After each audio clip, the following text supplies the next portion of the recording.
At ayun nga po, sa wakas natapos na nga po lahat po na naglalaro at ito na nga po yung pagkakataon namin para mag-harvest time. At talaga nga namang napakasaya ko ito ngayon nakuha namin sa unang 5 piso nito. At hindi nga din nagpatalo itong pangalawang 5 piso nito. At syempre yung laptop ko nga nakatenga na pakinabangan ko. At sa katotohanan nga niya, pagkagising ko nga sana mag-harvest na ako. Ang kaso nga lang ito ngayon naabutan ko sa baba. Aboy na unahan na nga ako ng mga naglalaro. At para hindi na nga din umuwi yung mga naglalaro sa kanilang bahay para uminom. May palibreng tubig na nga din ako at may kasama pang yelo. Tapos parang nga kami naririnig ako ng mga maiingay na bata sa labas. Kaya pala ako hindi mga nanonood, mga naliligo nga dito sa patubig. At natanong na nga din na ako, naliligo nga daw ba ako dati dyan. At proud na proud niya ako sa nabing At kung hindi nga dahil sa patubig na yan, hindi nga ako natutong lumangoy. At isa nga din yung patubig na to sa kasama ko sa paglaki. At nung bata nga kasi ko, halos araw-araw nga ako naliligo dito. At ayun, sobrang dami ko nga lang ding memory sa lugar na to nung hindi pa nga ganito yung itsura dati.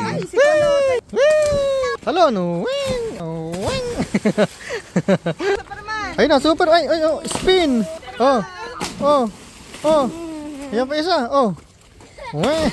Ayos nga kapag kabalik ko nga ng bahay, wala na nagko-compute. At hindi ko na nga din sanaya yung pagkakataon na to para linisan niya itong 5 piso. At para maging malinis, pinunasa ko na nga yung keyboard. At ginamit ako nga lang ng tissue na may alcohol. At aminin natin, hindi talaga may iwasan na may gumamit niya nito. Na habang nagpipiso na at kumakain. At yung mga pinagkainan niya, nakikita ko nga sa ilalim ng keyboard. At ginagamit ko pa nga ng stick para maalis. Minsan nga din, kulang na lang, hindi na maalis yung kamay sa mouse o keyboard. Sa sobrang lagkit. At habang kasalukuyan pa nga ako namumulit ng mga sukat, may mga nagdadatingan na sila nga din magli-5 piso net. At dahil sayang naman nga ako yung minuto na may uhulog nila. Napag-isip-isip nga ako na hindi ko nga muna to harvestan ngayong umagat mamayang gabi na nga. Labas na ako ng bahay. Lakad, lubakad na lumakad. So paano purukdas, maiwan ka muna yan, naalis muna kami. Bye-bye! At nung bandang hapon na nga, naka-schedule nga din ako para nga magpa-adjust ng bikes. At sa sobrang busy ko, ay wow, akala mo naman talaga nakaligtaan ko na nga magpa-adjust, kaya na-late nga din ako sa araw ng magpapa-adjust. At sa mga sandaling to, habang kinakausap nga ako ng bata na napakalimitado nga lang ng mga sinasabi ko You're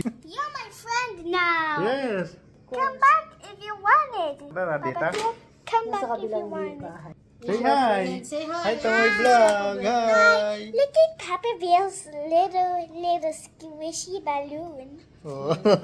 At laki pasalamat ko nga na umalis na siya, medyo nanikip nga yung dibdib ko dun At ayun nga po, sa wakas natapos na nga po lahat po na naglalaro at ito na nga po yung pagkakataon namin para mag-harvest time. Ito pong mini pan po namin, maghapon na po siya nakasaksak at syempre po ang gamit po namin dito itong aking mini generator o dito po tipid po kami sa kuryente. Bali may dala nga din po kami dito, pinaglagyan po ng tumbler, may nakalagay nga po dito PC1 saka po PC2 at pinaghiwalay nga po namin para alam po namin yung laman ko ng bawat PC po. So nga po pala, kaya nga po pala namin bubuksan to kasi nga po di ba po alis po kami, itatabi na din po namin yung laman. Saka po punong-puno na nga po kasi ng laman at aapaw nga po. At kung hindi ko nga kasi haharvestan, magkakalat nga lang po sa loob.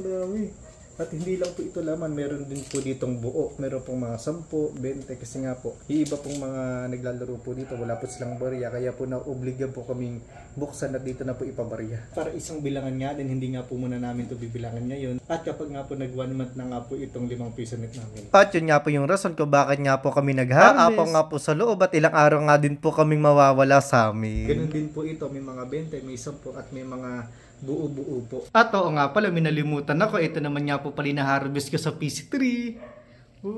Tingnan niya naman. Madami-dami na din to. Buti talaga napagamit ko nga po yung laptop ko. At kung hindi nga po kasi, hindi ko naman din po gagamitin. Baka masira nga lang po dahil na-i-stock. Ngayon po, napapakinabangan namin.